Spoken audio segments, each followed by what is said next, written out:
Joshua 17, New Living Translation. The next allotment of land was given to the half-tribe of Manasseh, the descendants of Joseph's older son.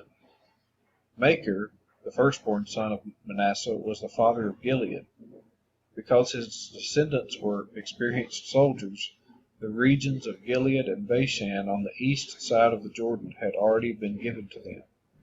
So the allotment on the west side of the Jordan was for the remaining families within the clans of the tribe of Manasseh: Abiezer, Elek, Azriel, Shechem, Hepher, and Shemitah. These clans represent the male descendants of Manasseh, son of Joseph. However, Zelophehad, a descendant of Hepher, son of Gilead, son of Machir, son of Manasseh, had no sons. He had only daughters, whose names were Mahlah, Noah, Hoglah, Milcah, and Tirzah. These women came to Eleazar the priest, Joshua son of Nun, and the Israelite leaders, and said, "The Lord commanded Moses to give us a grant of land along with the men of our tribe." So Joshua gave them a grant of land along with their uncles, as the Lord had commanded. As a result, Manasseh's total allocation came to 10 parcels of land, in addition to the land of Gilead and Bashan across the Jordan River, because the female descendants of Manasseh received a grant of land along with the male descendants. The land of Gilead was given to the rest of the male descendants of Manasseh. The boundary of the tribe of Manasseh extended from the border of Asher to Michmethath near Shechem.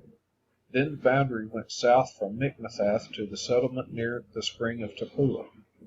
The land surrounding Tappuah belonged to Manasseh, but the town of Tappuah itself, on the border of Manasseh's territory, belonged to the tribe of Ephraim. From the spring of Tappuah, the boundary of Manasseh followed the Kanah ravine to the Mediterranean Sea.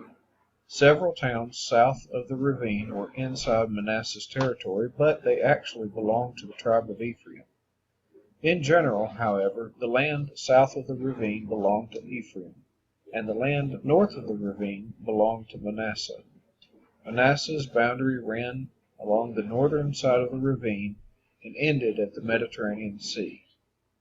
North of Manasseh was the territory of Asher, and to the east was the territory of Issachar.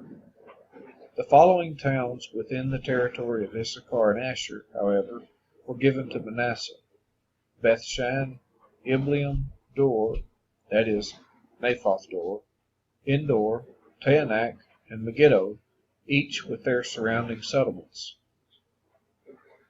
But the descendants of Manasseh were unable to occupy these towns because the Canaanites were determined to stay in that region.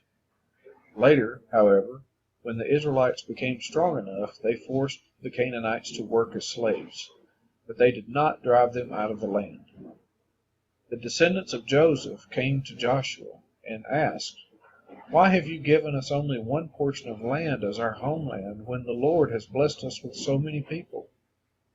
Joshua replied, "If there are so many of you, and if the hill country of Ephraim is not large enough for you, clear out land for yourselves in the forest where the Perizzites and Rephaites live."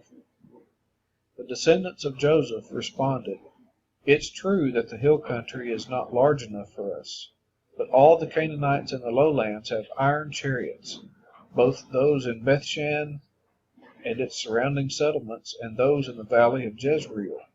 They are too strong for us."